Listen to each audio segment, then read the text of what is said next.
Imagine um príncipe que, aos 18 meses, já sabia que o seu destino não era o trono, mas uma almofada de meditação.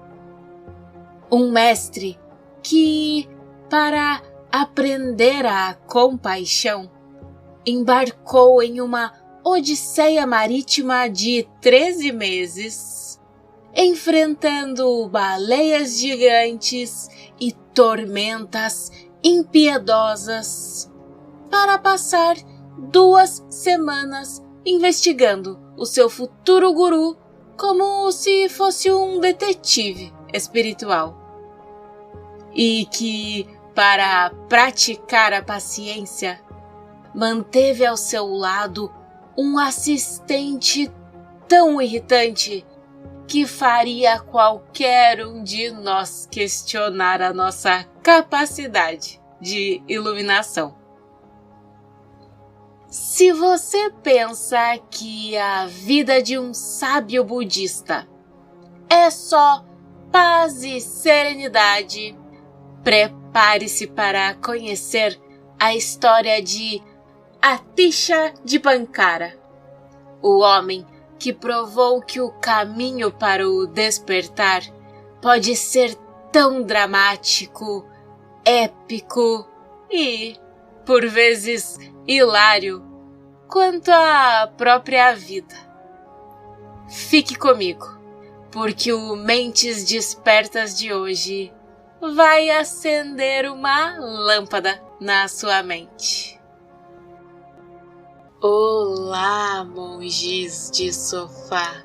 Bem-vindos ao Mentes Despertas, o quadro do podcast Monge no Sofá, que é dedicado às vidas extraordinárias daqueles que moldaram o Dharma. Aqui abrimos as portas para as histórias reais e às vezes quase impossíveis dos mestres que mantiveram a chama da sabedoria acesa através dos séculos.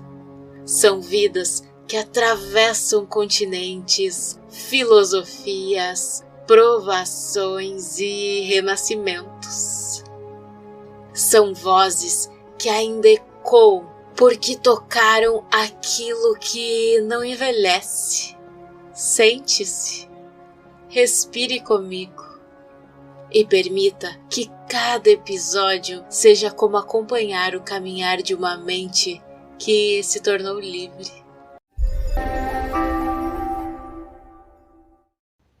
Para quem tem me acompanhado nos últimos episódios, principalmente no de semana passada, sobre Vimalamitra, deve se lembrar de um Tibete vibrante, onde o Dharma florescia sob a proteção do grande rei Trisong Detsen.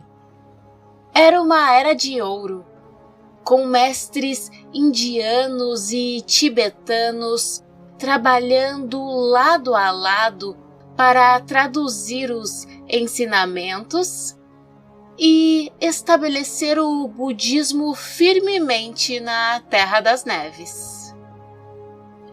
E até ali, parecia que nada mais poderia abalar essa fundação.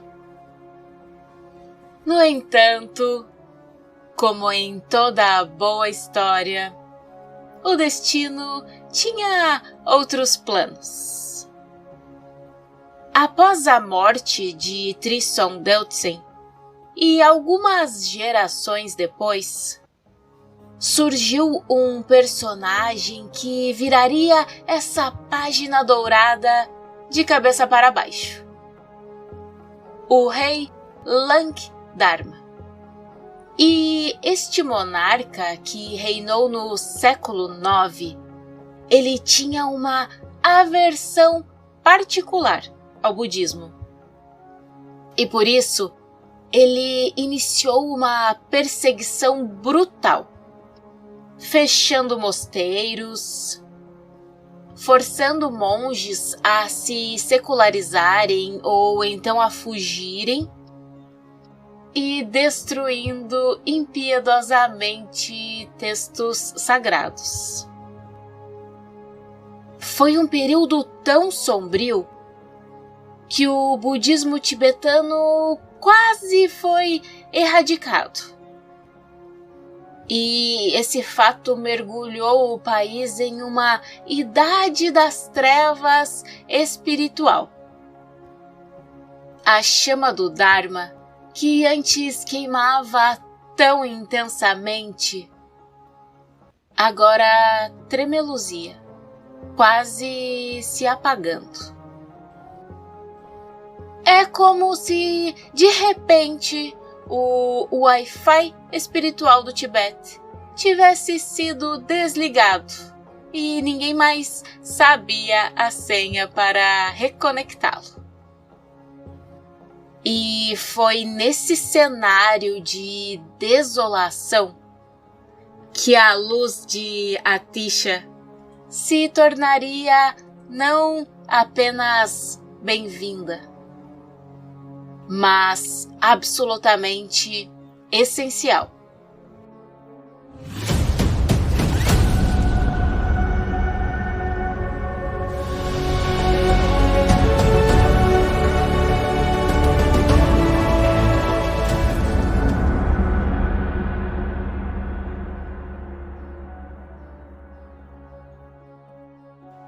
No coração de Bengala, no século X, erguia-se um palácio de opulência quase mítica. O Palácio da Bandeira Dourada, lar do rei Kalyana e da rainha Prabhavati, era coroado por 13 telhados de ouro e adornado com 25 mil estandartes dourados que dançavam ao vento. Ali, no ano de 982, nasceu o segundo de 3 príncipes, um menino chamado Chandragarbha, ou Essência da Lua. E este príncipe não era um menino comum. Aos 18 meses, em sua primeira aparição pública, conta-se que ele surpreendeu a corte ao, em vez de se encantar com as joias do palácio, ele simplesmente se prostrou diante das imagens sagradas e fez preces. Pois é, ele não pediu por brinquedos ou por doces, mas para que pudesse um dia tomar os votos de monge, livre do orgulho e cheio de compaixão. O destino até parecia traçado, mas o caminho de um príncipe para se tornar um farol espiritual para o mundo, o grande Atisha de Pankara, seria muito mais dramático do que qualquer um poderia prever.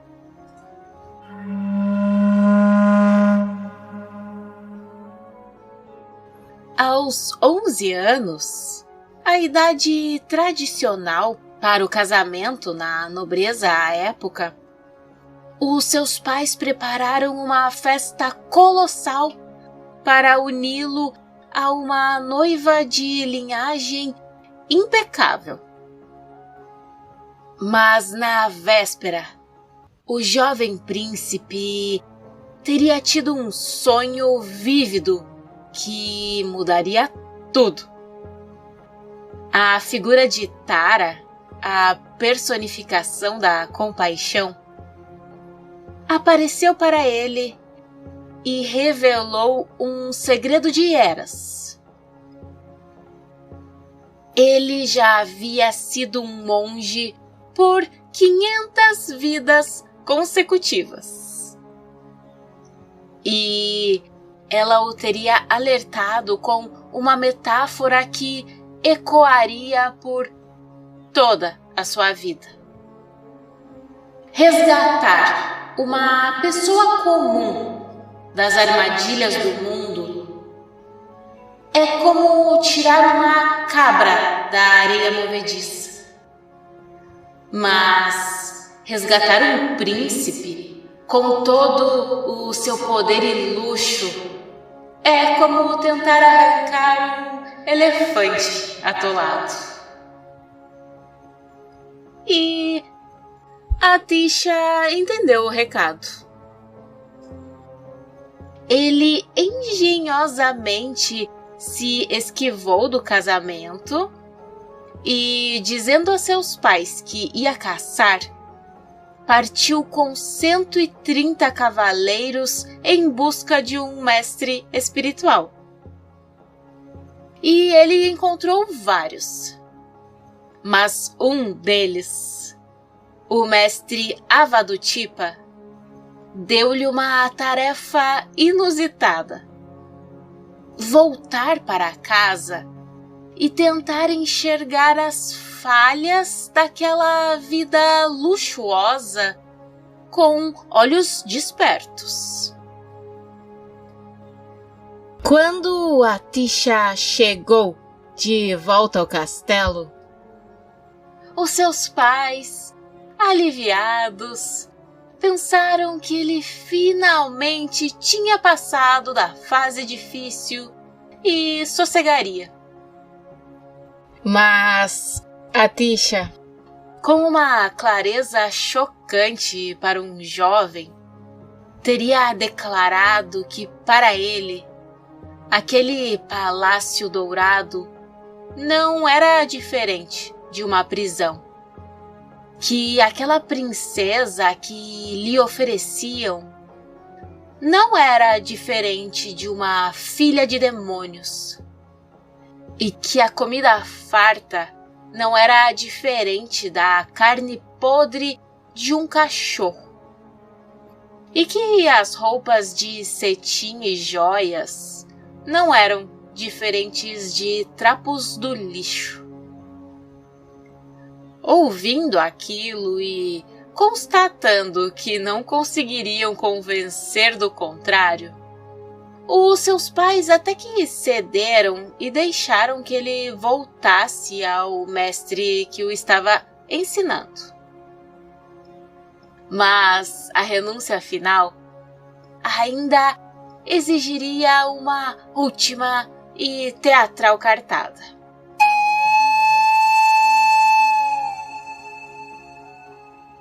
Após alguns anos, o seu mestre o teria enviado de volta ao palácio, acompanhado por 8 discípulos vestidos com os bizarros ornamentos de ossos dos grandes iogues. E assim, por 3 meses, a Tisha e seus companheiros viveram de forma tão escandalosa e não convencional que a corte, pensando seriamente que o príncipe havia enlouquecido, finalmente desistiu dele.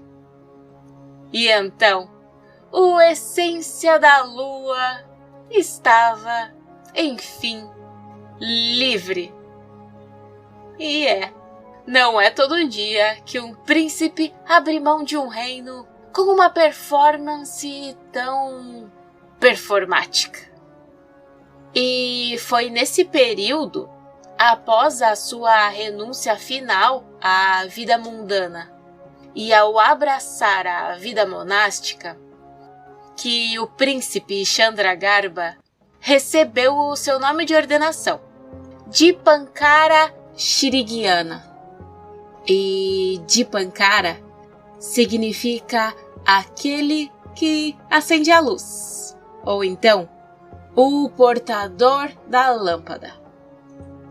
E Shirigyana significa sabedoria gloriosa. Mais tarde, lá no Tibete, ele seria carinhosamente conhecido como Atisha, um título honorífico que significa o nobre ou o senhor. E isso se deu em reconhecimento à sua imensa contribuição para o Dharma.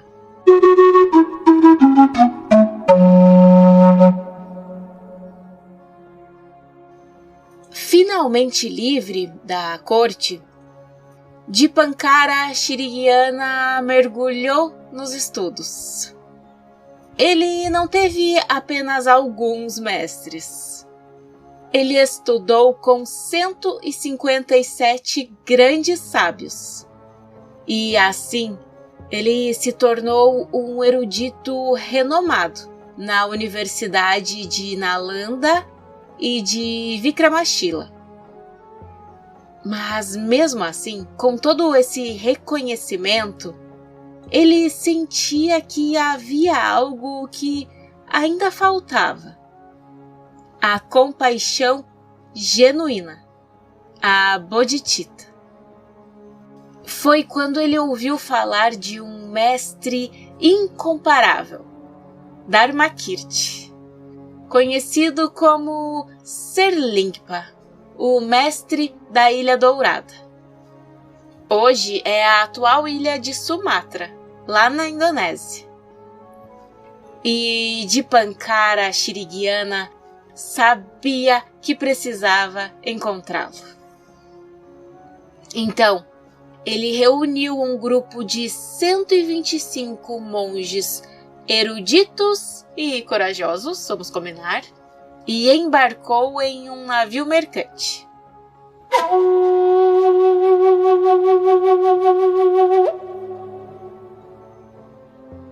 A viagem, eles já sabiam que deveria ser longa, mas ela se tornou uma provação de 13 meses, porque eles enfrentaram tempestades violentas que pareciam querer engolir o navio.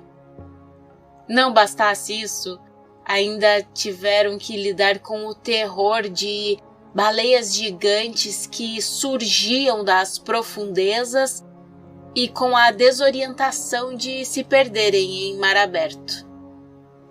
Mas mesmo diante desse cenário, Dipankara permaneceu sereno.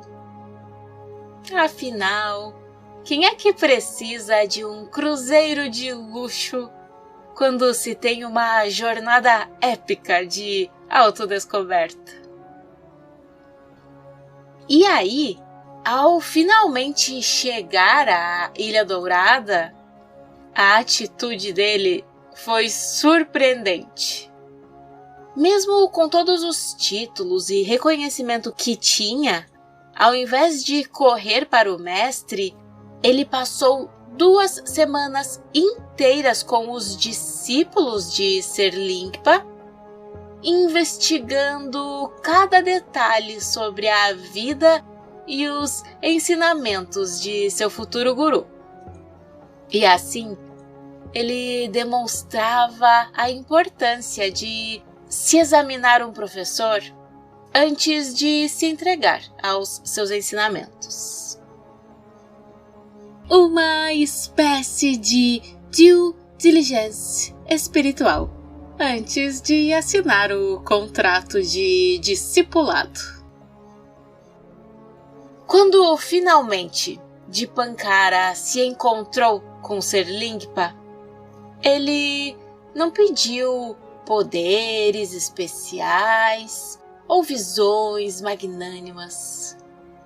Ele teria apenas dito: ensina-me a amar todos os seres como uma mãe ama o seu único filho. E assim, Dipankara Shirigiyana permaneceu em Sumatra por 12 anos. E foi ali que ele entendeu que a sabedoria sem compaixão era como uma lâmpada sem óleo. e ele voltou para a Índia aos 45 anos, não apenas como um grande sábio erudito, mas como um farol de amor compassivo. Enquanto Dipankara brilhava na Índia, o Tibete vivia tempos sombrios. O Dharma estava em ruínas após a perseguição do rei Langdharma e a confusão reinava.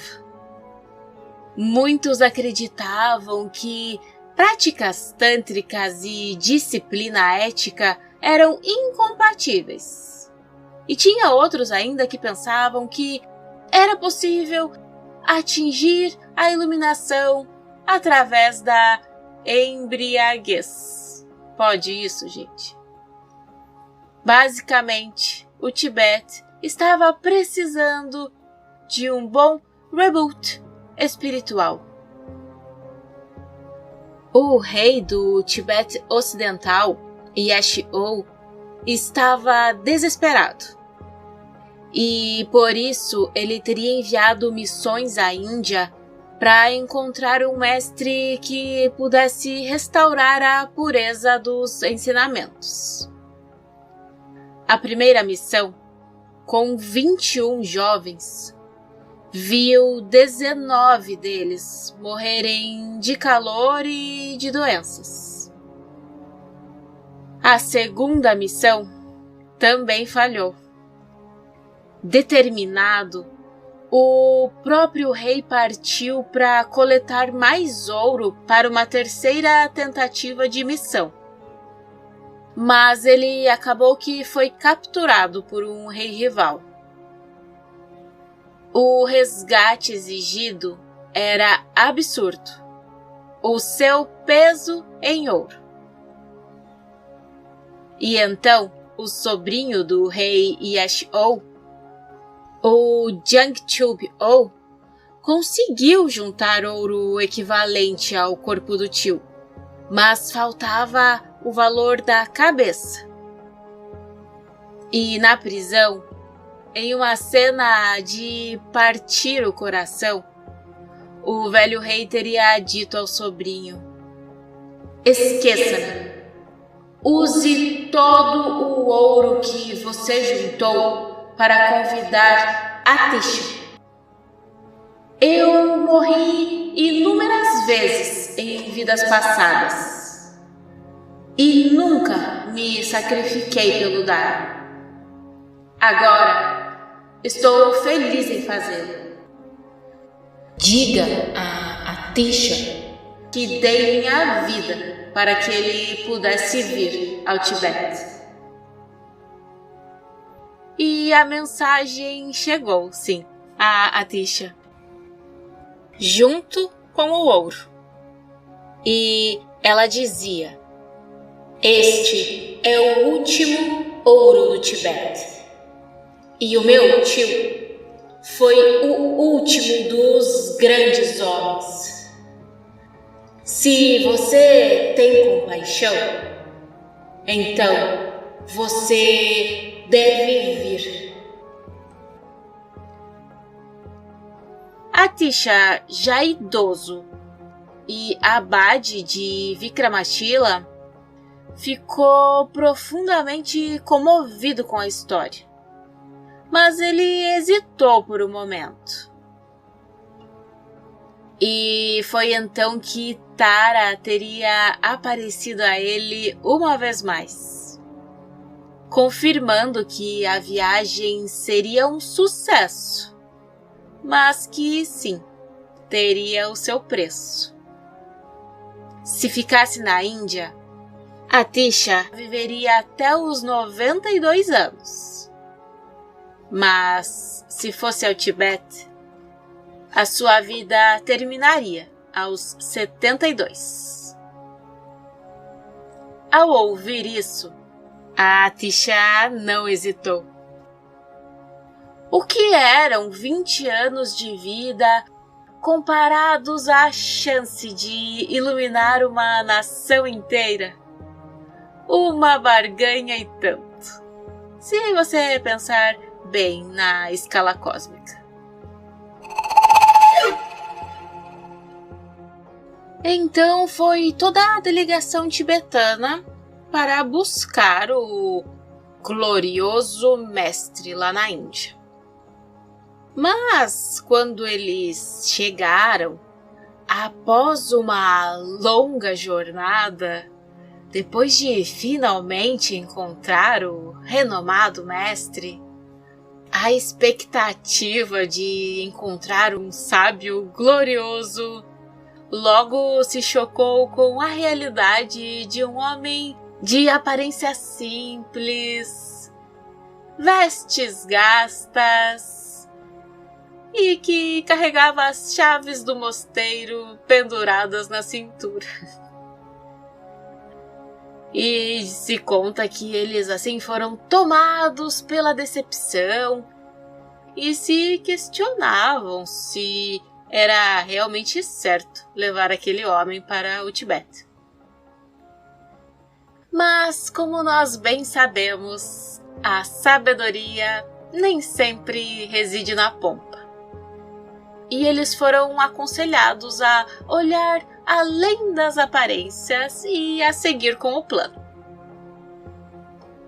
E ao chegar ao Tibete, Atisha recebeu o primeiro pedido do agora rei, Jangtube-o, que, ao contrário do que se pode pensar, não pediu ensinamentos complexos, mas sim algo que tome as nossas mentes e nos ajude a lidar com o nosso dia a dia. Uma solicitação que ressoa até hoje, não é mesmo? E foi então que Atisha compôs a sua obra-prima, a Lâmpada do Caminho para a Iluminação. Mas talvez a lição mais profunda de Atisha não estivesse apenas em seus textos, mas nas suas ações cotidianas. Conta-se que ele havia levado consigo um assistente bengali que era, para dizer o mínimo, notoriamente irritante, incompetente e grosseiro. É dito que ele reclamava de tudo e que tratava o mestre com uma falta de respeito notável. Para que você tenha uma ideia do quão detestável esse assistente podia ser, conta-se que ele, como cozinheiro, frequentemente criticava a comida preparada pelos tibetanos, mesmo quando oferecida com a maior devoção.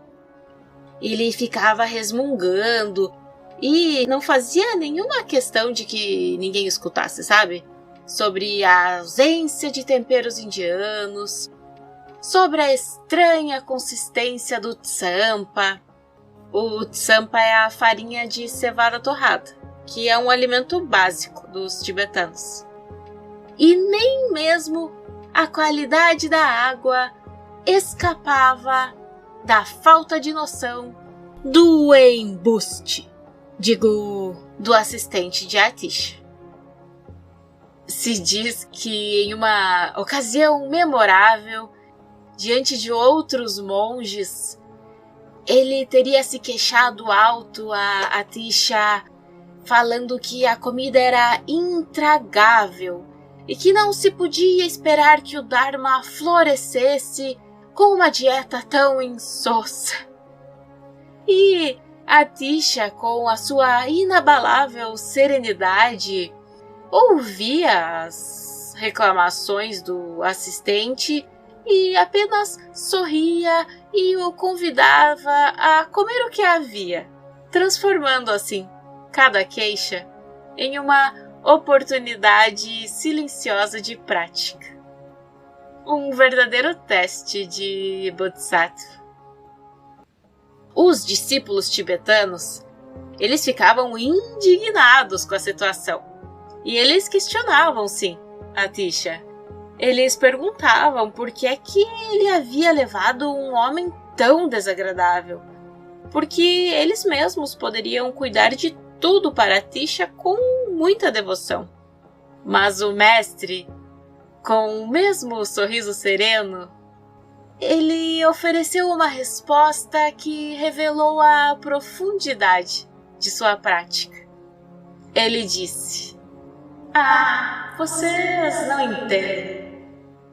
Ele é o meu mestre de paciência. Na Índia, todos me respeitam e me servem. Aqui no Tibete, vocês são todos tão gentis que eu não teria como praticar a paciência se não fosse por ele. Por isso, ele é essencial para o meu despertar.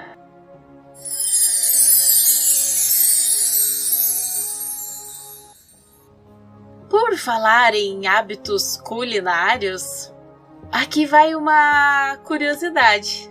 Atisha, vindo da Índia, não estava acostumado com o chá tibetano, que é feito com manteiga de yaqui e sal. E dizem que, ao provar pela primeira vez, ele teria comentado com um bom humor que os tibetanos tinham uma maneira muito peculiar de beber sopa no café da manhã, mas que a hospitalidade deles era, de fato, o verdadeiro néctar. Uma prova de que mesmo os grandes mestres têm sim as suas preferências culinárias.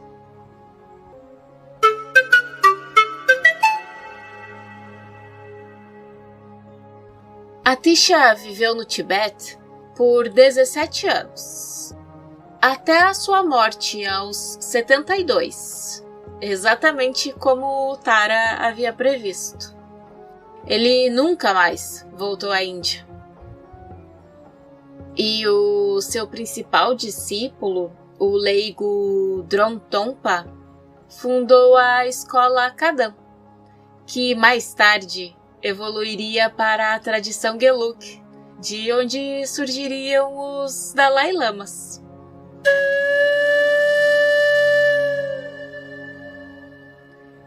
Quando estava para morrer, os discípulos choravam e Atisha sorriu e disse que eles não precisavam chorar, porque se era ver a Atisha que eles queriam, que então praticassem o amor e a clareza, porque ele viveria ali, onde o coração é leve. E dizem que após a sua morte, uma luz brilhou sobre o seu mosteiro por 3 dias. O céu prestava sua homenagem ao homem que uniu a ética monástica com a explosão de compaixão da Bodhicitta.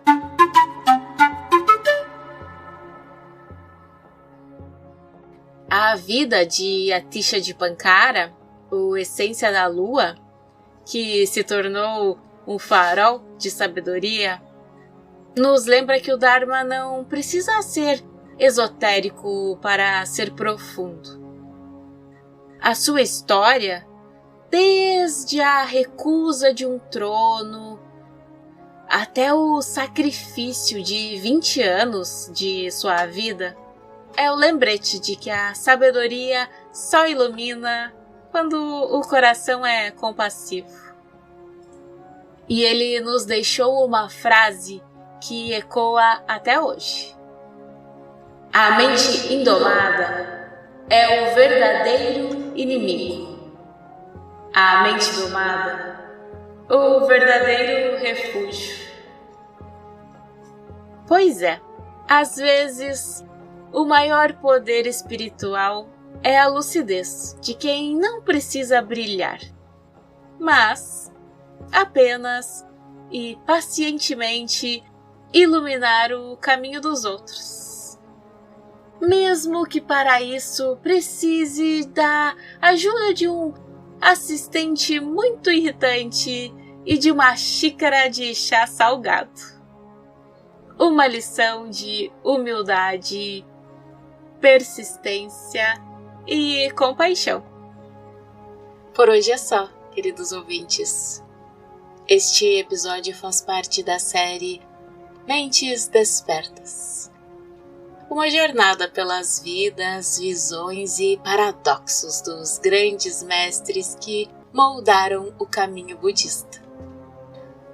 Que as histórias destes mestres ecoem não como memórias distantes, mas como lembretes vivos de quem nós podemos nos tornar. Obrigada por caminhar comigo por mais um trecho da linhagem do Dharma. Ele atravessa séculos porque encontra abrigo em mentes como a sua. Nos vemos no próximo domingo, com outra vida extraordinária que iluminou o mundo.